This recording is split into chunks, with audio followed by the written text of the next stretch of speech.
Dechreuon ni fel Clwb Drenewydd yw 7 mlynedd yn ôl, ond ei gyngred lleol wedyn ganolbarth Cymru. Ac o'n i'n meddwl iawn, wnaethon ni mennill am 2 blynedd dwi'n meddwl. Ond wedyn, dros y blynyddoedd, o'n mwy o bobl eisiau chwarae. Ac erbyn hyn, mae gennym ni sgwad eitha da. Newtown Evergreens, da ni wedi galw'n hyn yn llynedd, achos yn anffodus wnaethon ni golli un o'r chwaraewyr mwyaf boblogaidd y clwb, sef Evergreen. Nath o farw o trawiad ar ei galon. Ac oedd o'n i'n boblogaidd yn y clwb a da ni wedi newid yn enw i Hedd Cof amdano fo.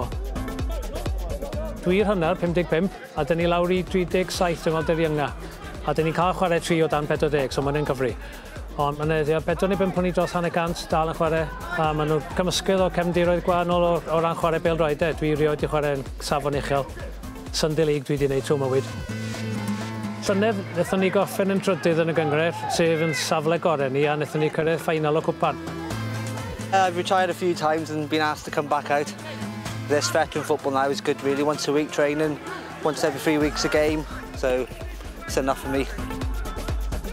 Mae Colin Reynolds di ymuno o Cael Sws ar ôl stopio chwarae'n 46 mlwydd oed yn y gyngred genedlaethol. A mae chwaraewyr eraill sydd wedi chwarae yn y gyngred genedlaethol hefyd yn diweddar. So, da ni'n gwella bob blwyddyn. I only finished last year. I still played for Lanny last year in the Cymru Lions, so it's only this year I haven't played because of work commitments. So it's quite nice to still be playing football, really. Well, football's been my life. I played for Jesus when I was 17 and stayed there for 30 years, and I've only given up competitive football last year, really, when I was 50. I feel quite fit, really.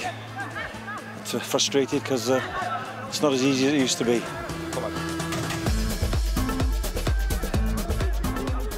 Y crac mwyaf i bawb ydi jyst troi fyny a gael hwyl efo'n gilydd ar nos Wener a nos Fercher fel hyn.